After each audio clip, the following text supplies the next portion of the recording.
Hello everybody, Crazy Derp Girl / Kawaii Kitties here, still very much having an identity crisis. Today I will be talking about Healing Good Pretty Care. So to me, Healing Good Pretty Care is kind of a meh, average okay season at the start, like the first 19 episodes.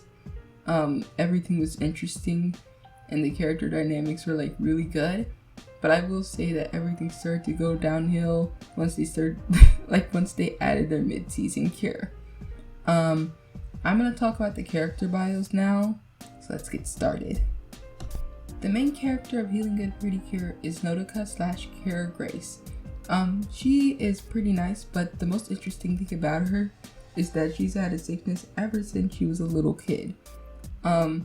She's interesting at the start of the story because you can tell her sickness really affects her and really affects her actions, but as you go on throughout the series, you kind of just lose it until the late 30 episodes, in the 30s, or maybe it was before that, maybe it was some in the 20s, but most episodes don't actually have to do or have any effect because of her sickness.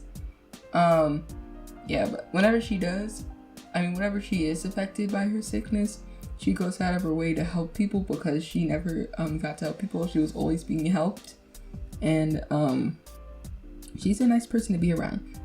She's also really quieter than Tsubomi from Heartcatch Pretty Cure, which was the main character from that series. Yeah, she's pretty nice. That's all I really have to say about her. Just so I don't forget, I'm gonna talk about her fairy partner, Robbie Reed. So Robbie Reed is a pink bunny thing, and she's really confident and is really a leader, a leader who believes in what's right, and she works really hard to be the best fairy partner possible. She's one of the better fairy partners because she actually helps out within the show and she isn't just used for merch. She's really interesting and I like her. Her actions are pretty decent. That's all I'm gonna have to say about her. So the next main character is Chiyu / Cure Fontaine. She is the blue cure of this season. Her name is kind of Fountain. I don't really know what Fontaine means. I'm assuming Fountain. Anyways, she's kind of a little itty bitty, tiny, small bit unique compared to the regular blue cure because, it's because she is in track. She does the jumping stuff. Don't know what it's called. I'm not an athlete. She's pretty good at it, and her family works at this Japanese spa thing. I don't know what it's called. I forgot. And her brother wants to own the spa thingy, and she's in conflict because she doesn't know what she wants to do for the future. She ends up finding out that she wants to do both, work do track and help out her family business. But yeah, she's a quiet character. She's a regular blue cure who's smart. She does laugh a bit at some jokes. It's fine, I guess. Yeah, she's a nice character to be around, I guess. And she's the second person, not the second person, but she's the first person that learns about Nodoka and sees and notices how suspicious Nodoka is acting after becoming a cure. Chiyu also ends up getting a fairy partner, who is named Pekatan, and he is a penguin. He's kind of shy, but he's nice to be around. He's also very helpful and gives Chiyu confidence, and so does Chiyu give confidence to him. They're a pretty nice pair. Hinata is the third protagonist and is also third to join the Pretty Cure team. Her name is Cure Sparkle, and she's really spunky. She's my favorite character of the show. She's really excitable, but whenever she gets excited, overly excited, she ends up getting punished for the things she does, the things she ends up doing because of it, and sometimes can make other people suffer because of how excitable she is, and she feels really bad for it. Asian Zone, YouTuber I really like, talked about how she might have ADHD, which is pretty interesting, especially since Healing and Precure is about medical things, you know. Yeah, she's really cute, nice. I really enjoyed her being on screen. Her arc wasn't fully completed, and I was pretty disappointed because she was my favorite character, and she ended up taking all of the end arc episodes, ended up taking like a lot of the development that possibly could have happened to her, because Hinata is more interesting than Cure, Fontaine, and Chiyu. Okay, so Chiyu also has a fairy partner, and his name is Natarin, something like that. He's really cute and spunky, just like Hinata.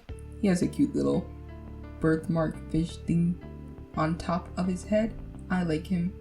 He's pretty nice. That's all I really have to say about him. But yeah, let's move on to the character that did not make that made the show worse. So, with these 3 characters or I guess 6 characters that I just introduced, they actually, made the show interesting in like the first 19 episodes, or at least everything before Cure Earth joined, or Asumi. So they really had like a really good dynamic, and I was wondering how they were gonna add Cure Earth. I saw Cure Earth from like a thumbnail from the Toy channel, and saw she was purple, so I was upset. I'm like, why is she purple? She should be green. Her name is Cure Earth.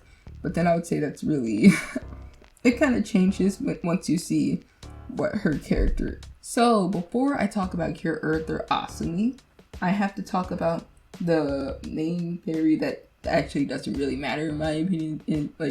She doesn't really matter that much. She's kind of a plot device and a merge toy, but yeah, I have to introduce you to her. So her name is Rate or Latte or Rate, something around those lines.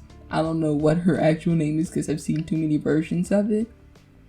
She gets sick whenever like the villains or whatever, they're called Yogins, attack. And they have to the 3 girls or whatever, or 4, actually have to defeat the villains, make sure she doesn't get too sick, and make sure it doesn't the Byokins don't end up hurting the environment. And Latte, whatever, I don't know. Yeah, she barks. She doesn't actually have a voice. I think at the end she does though.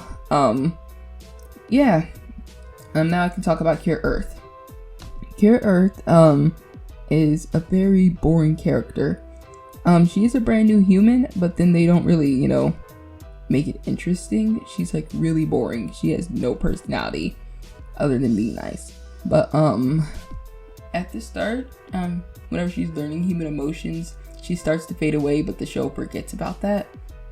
And as well, she just exists whenever things in the plot happens. So she really does not matter at all to the show. In my opinion, she could have just not have it, she could have just not existed and everything would have been fine.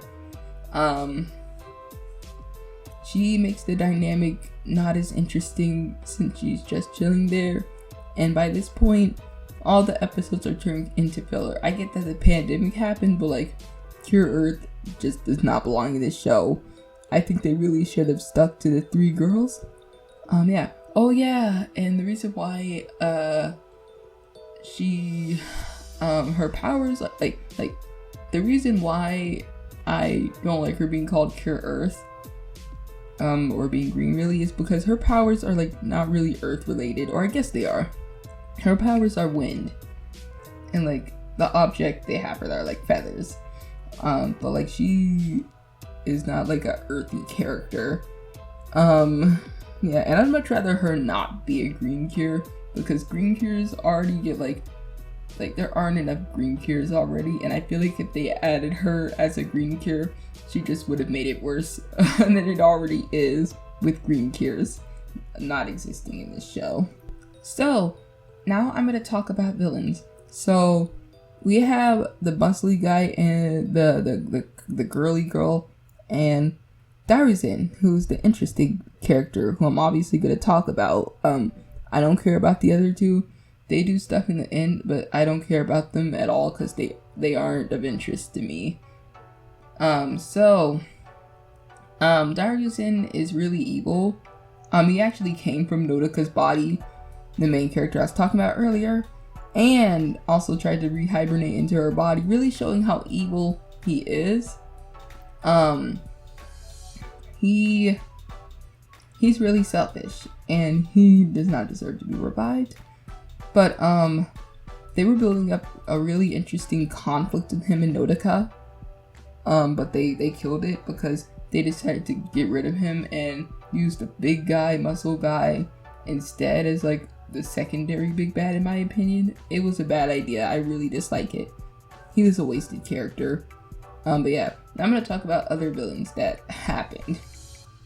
So we have a Daryusen clone because Daryusen implanted a Byogen into Nodaka's body, and it created a second one. I can't really remember too much about it because it's been a year since I've watched that episode. But he's pretty bad too, I guess. Then we have the Chuck E. Cheese guy who looks like a mouse. He was actually pretty useful. He actually beat up some of the people until Pure Earth came and actually nuked him. He was actually doing moves even better than Daryusen. But I still like Daryusen more because, I don't know, he just gives me vibes. So for the last character, I'm going to talk about the Big Bag. So I don't really know his name anymore. I forgot. I think his name might just be King Byogen. He's evil, I guess. I think he's evil for evil's sake, actually. He isn't really defeated in an interesting way. He does come out of that big muscle guy's body after absorbing Daryusen and the muscle guy. And he uses his simp girl that I was talking about earlier. The girly girl I said. But she's really a simp. Yeah. He's evil. There's nothing really interesting to say about him. I could really care less. I forgot, a lot of his stuff. So, as a whole, Healing Good Precure was okay, and it was pretty good for the pandemic. But, it just has, a lot of flaws that didn't help it out in the end, like Cure Earth, and, some of the villains are just meh, and a lot of, wasted opportunities. Yeah, and a lot of this reflects into the drawing here. Because there's a lot of times where I just stopped to think because I could not think of poses. The only pose I thought of was for Chiyu, who it was right before I started drawing, 2 days or maybe the night before. I came up with her pose. Everybody else's poses were a bit of a struggle. I think for Sparkle might have been less of a struggle because I really like her. Her outfit is kind of tacky, but yeah. The drawing didn't come out so hot because of the red shading I did. I wish I didn't make that mistake, and some of the lighting mistakes I could have just gone without, and the ugly background. I really just should have erased it. It looks bad. But yeah, the drawing came out. So yeah, I'm gonna talk about Cardcaptor Sakura now. Cardcaptor Sakura is a pretty good anime. Basically, it's about Sakura's journey to become the best card captor and to, evolve the Clo cards into a new generation thing. So, basically, there is no big bad to the show, really. It's just, Sakura doing with trials and stuff in order to really get her powers, get her powers to work the best as they can. So, other than the main character obviously being Sakura, like I just talked about, we have more characters like Xiaolong, who is from China. He transfers into the school because he finds out, Sakura released the Clo cards or whatever, with the Wind card at the start of the show. And he, at first, is an antagonist until eventually he starts to find out how awesome Sakura is, and he starts to like her. And it's pretty cute. And then we have the annoying girl named Mayling. She really should not exist. She's an anime-only character, and oh boy, does it show that she's an anime-only character. She is super duper annoying. and likes to throw fits and cry. Like, she's just a nuisance on screen. Oh dear Jesus. And then there's more reasons why I find her to be a nuisance, but I really don't want to talk about it because I hate it. And then we have Tomio, who is Sakura's best friend. She really likes to dress up Sakura, and she is also Sakura's cousin, and the show doesn't acknowledge it really. Anyways, let's move on to another more character who is Sakura's crush, Yukito. So Yukito is average boy. He's in high school, which scares me even more. Sakura's like, what, 10? He doesn't like her, thank Jesus, but like, Sakura likes him. That gets shut down by the end, thank Jesus. But anyways, he actually ends up being important because he's Woah, who is like one of like the Clo cards or whatever, the thing they're collecting. Like, he's the moon part of the Clo cards, and he is pretty interesting. Honestly, I'm surprised that like the romantic interest actually matters and isn't just an extra character to like get annoying. I usually dislike romantic interests. Yeah. Then we have Kettle Chan, who is the sun side of the Clo cards. He is kind of the merchy one, but he's not really that merchable too. He isn't crazy advertised like Precure, who advertises like every freaking second of the day. But he's pretty useful actually. He helps out Sakura and gives out knowledge to Sakura. He is also not a tiny lion plush a lot of times. He is a regular lion, sorta. Yeah, with wings. Kind of like Woah, who has wings. He's a human with wings. And, yeah, it's pretty interesting. Every character is pretty good, except for the characters I said that weren't good. We also, whenever like Sakura gets owns the Clo cards after Woah, because Woah was upset about the past with Clo, the guy who created the Clo cards, and became the Guardian Clo cards, and decided who gets to keep the Clo cards. Yeah. So after Sakura gets the Clo cards or whatever, she ends up creating her own cards called Sakura cards, and her powers are of the stars, which results in the reincarnation of Clo, the guy I just talked about a second ago, to end up creating, he brings his disciples with him that help him, and their goal is to basically like help Sakura change all the cards into Sakura cards. And it's pretty interesting. The two other villains, I don't really care about them because they didn't really do anything. They're not really villains, but like they didn't really do anything. I really just thought we could have kept Clo by himself, which would have been a smarter idea. Sakura does end up liking Zhao Long, which is pretty nice. They don't really say it at the end. I don't know if they said at the end of the manga clearly, but yeah. I haven't watched Clear Card at all, but I heard that it's canon except for this one thing with Mayling. But like, yeah, Card Captor Sakura is pretty nice as a whole. There's some things I don't like a lot of the filler episodes and the fake cards I could care less about. Honestly, there's a lot of weird Japanese things that happen in Japan, not legal, in the US in the show. It's really weird, it makes me uncomfortable.